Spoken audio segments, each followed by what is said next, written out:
Good morning प्यारे विद्यार्थियों। आज हम पढ़ेंगे हरिवंश राय बच्चन की काव्यगत विशेषताएं। कल हमने हरिवंश राय बच्चन के जीवन परिचय और व्यक्तित्व पर प्रकाश डाला था और दूसरा चैप्टर मेरा हरिवंश राय बच्चन की प्रमुख कृतियाँ और उन कृतियों की विशेषताओं या सामान्य परिचय को लेकर था। आज हम पढ़ेंगे हरिवंश राय बच्चन की काव्यगत विशेषताएं क्या थी। हमने जीवन परिचय में उनके जीवन से संबंधित सभी पहलुओं को छू लिया था। आज हम उनकी काव्यगत विशेषताओं को कुछ विस्तार से पढ़ने की कोशिश करेंगे। हरिवंश राय बच्चन का जन्म 27 नवंबर 1907 को इलाहाबाद के पास प्रतापगढ़ जिले के एक छोटे से गांव पट्टी में हुआ था। उनके पिता का नाम प्रताप नारायण श्रीवास्तव और माता का नाम सरस्वती देवी था। उनके बाल्यकाल में आसपास में वैसे इलाहाबाद में रिवाज हैं कि छोटे बच्चे को बच्चन कहती थी, तो उनको लाड में बच्चन कहा जाता था, जिसका शाब्दिक अर्थ बच्चा या संतान होता है। बाद में इसी नाम से मशहूर हो गए थे। इन्होंने कायस्थ पाठशाला में पहले उर्दू की शिक्षा ली, जो उस समय कानून की डिग्री के लिए पहला कदम माना जाता था। बच्चन का लिखने का उत्साह विद्यार्थी जीवन से ही था। उन्होंने फारसी के प्रसिद्ध कवि उमर खयाम की रुबाइयों का हिंदी में अनुवाद किया, जिसने उन्हें नौजवानों का प्रिय बना दिया था। इसी से उत्साहित उसी शैली में अनेक मौलिक रचनाएं लिखी, जो मधुशाला, मधुबाला, मधुकलश आदि में संग्रहित हैं। अपनी गयता, सरलता, सरसता के कारण ये काव्य संग्रह बहुत ही पसंद किए गए। बच्चन आधुनिक काल की वैयक्तिक काव्यधारा के अग्रणी कवि हैं। व्यक्ति प्रधान गीतों के कवि होने के रूप में उन्होंने आत्मपरकता, निराशा और वेदना को अपने काव्य का विषय बनाया है। क्या विषय था? पहला आत्मपरकता, फिर निराशा और वेदना। ये तीन जो हैं इनके काव्य के प्रमुख विषय हैं। इनकी प्रसिद्ध काव्य कृतियों में निशा निमंत्रण, मिलन यामिनी, धार के इधर उधर प्रमुख हैं। इनकी गद्य रचनाओं में क्या भूलूं क्या याद करूं, टूटी छूटी कड़ियाँ, नीड़ का निर्माण, फिर आदि प्रमुख गद्य रचनाएं हैं। बच्चन के काव्य में एक विशेष तन्मयता रहती है और इस तन्मयता के कारण वह जनता में अधिक लोकप्रिय हो गए हैं। इसके कई अनुसरण हुए।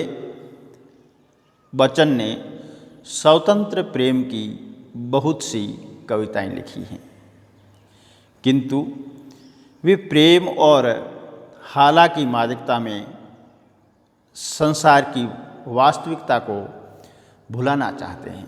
किसके?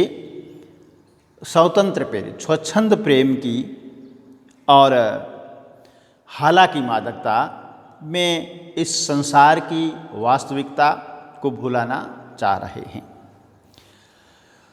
उनके एकांत संगीत और निशा निमंत्रण में संसार के लोहे के चने की ओर ध्यान दिया है।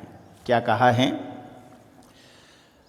मधुबाला का राग नहीं अब, अंगूरों का बाग नहीं अब लोहे के चने मिलेंगे, दांतों को आजमाइए, आगे हिम्मत करके आओ। तो इस प्रकार से इस एकांत संगीत और निशा निमंत्रण में संसार को वह लोहे के चने यानी कठोर मेहनत करने के लिए कह रहे हैं। बचन एक पुरुषार्थवादी के रूप में दिखलाई देते हैं। कैसे? पुरुषार्थवादी रूप में दिखाई देते हैं।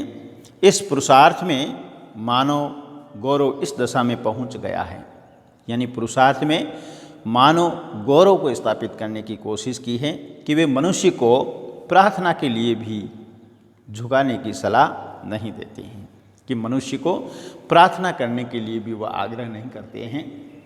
क्या कहते हैं?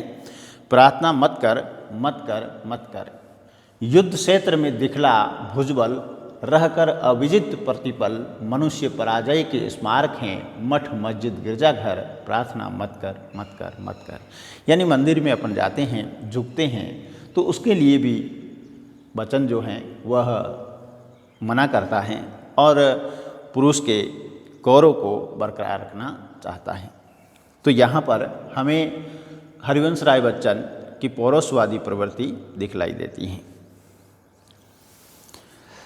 बच्चन पलायनवादी की विश्रांति को भी संघर्ष की सफलता के लिए आवश्यक मानते हैं। किसको? पलायनवादी की विश्रांति को संघर्ष की सफलता के लिए आवश्यक मानते हैं। और हम देखते हैं कि हमारे कवि हमको जीवन संघर्ष की ओर ले जा रहे हैं। किसकी ओर ले जा रहे हैं? हमें जीवन संघर्ष की ओर ले जाते हुए नजर आते हैं। सप्तरंगिनी आपकी कविताओं का एक और संग्रह है, जिनकी नागर गीता भागवत गीता का ही हिंदी में अनुवाद किया गया है। इसमें चौपाई व दोहा पद्धति अपनाई गई है। यानी इन्होंने जो भागवत गीता का अनुवाद किया है उसका नाम क्या है? नागर गीता। सुंदर अनुवाद हैं और चौपाई और दोहा पद्धति को इन्होंने अपनाया है। ऐसा प्रतीत होता है कि वचन का आध्यात्मिकता की ओर झुकाव होने लगा है। जैसे ही नागर गीता अपन पढ़ते हैं तो हमें ऐसा आभास होता है कि यहाँ आते आते वचन जो हैं अध्यात्म की ओर झुक गए हैं। प्रौढ़ता प्राप्त होने पर यह सहज भी है। बुढ़ापा आने पर अध्यात्म की ओर झुकना, ईश्वर की ओर झुकना, यह स्वाभाविक क्रिया होती है मनुष्य की। बहुत दिन बीते, यह लगभग 1970 के आसपास कवि का चिंतन अध्यात्म की ओर उन्मुख हुआ। वह कहता है, तब तो मैंने कभी न सोचा क्यों जीता हूँ, क्यों पागल सा जीवन का कटु मधु पीता हूँ। कि तब तक मैंने कभी न सोचा, यानी 1970 तक मैंने यह न सोचा कि मैं क्यों जी रहा हूँ, और फिर मैं पागल की भांति इस जीवन का मधु का घूंट क्यों पीता रहता हूँ, जीवन रूपी मधु का घूंट क्यों पी रहा हूँ। चारों ओर फैली आपाधापी और भ्रष्टाचार से विशुद्ध कवि बच्चन के हृदय की बेचैनी व्यंग्य विद्रूपमयी शैली में यूँ व्यक्त होती हैं। ऐसा नहीं है कि हरिवंश राय बच्चन ने चारों ओर हमारे समाज में फैली हुई आपाधापी और जो भ्रष्टाचार फैला हुआ है उससे दुखी होकर के अपने हृदय की बेचैनी को व्यंग्य के रूप में उन्होंने प्रस्तुत किया है। क्या कहा है? यह कैसे संभव हो, क्या कह रहे हैं? लेकिन यह कैसे संभव हो, खाए नेहरू की दिल्ली में, गाए गालिब की दिल्ली में, कैसे इस जादुई दुनिया का दौर बने गालिब, गलबाला दो मेरे जीवन में, जिससे मेरा अंदाज बया कुछ और बने। मिलन यामिनी प्रणय पत्रिका के खुमार के बाद बच्चन ने धार के इधर उधर, आरती और अंगारे, बुद्ध और नाच घर, कटती प्रतिमाओं की आवाज़ आदि कविता संकलनों में अपने हालावादी रूप से मानो सर्वथा विदा ले ली हो। यहाँ आते आते उन्होंने जो प्यार और मस्ती की कविताएं लिखना बंद कर दिया है और ऐसा लग रहा है कि हालावाद का नशा जो है, मादकता का नशा है, उतर सा गया है।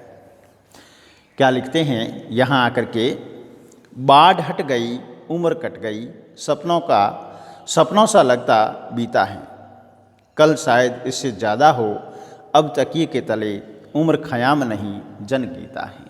कि अब जो हैं वह प्यार और मस्ती, मादकता की कविताएं नहीं, अब तो अध्यात्म की कविता तकिए के नीचे हैं। यानी अब बच्चन जी हैं अध्यात्म की ओर अग्रसर हो गए।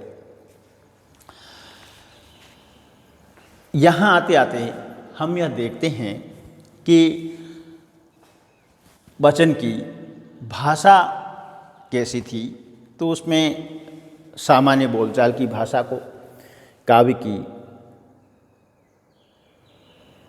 भाषा बड़ी ही गरिमापूर्ण और निश्चय ही सर्वाधिक प्रसिद्ध भाषा खड़ी बोली का इन्होंने प्रयोग किया।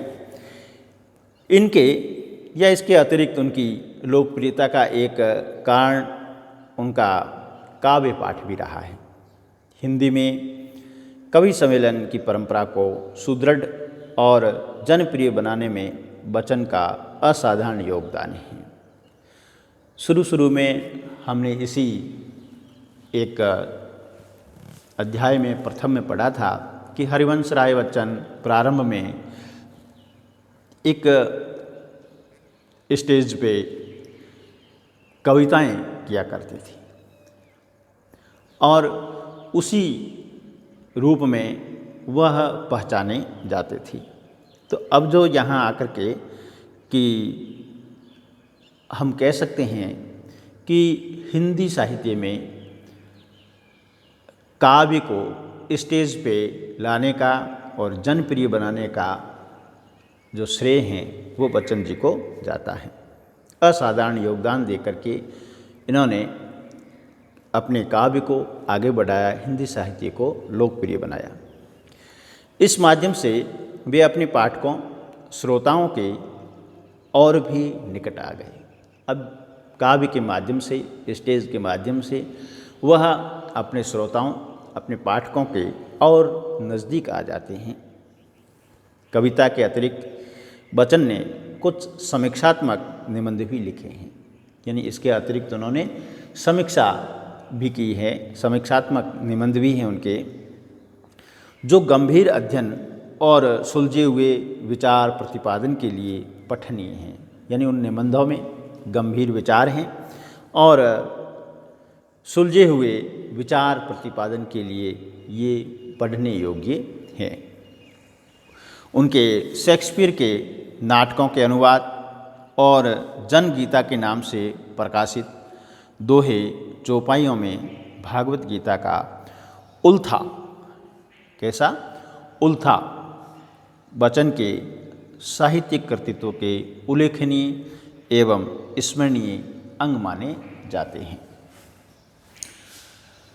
तो प्यारे विद्यार्थियों, आज हमने हरिवंश राय बच्चन के काव्य की विशेषताओं को पढ़ा है और हरिवंश राय बच्चन किस प्रकार से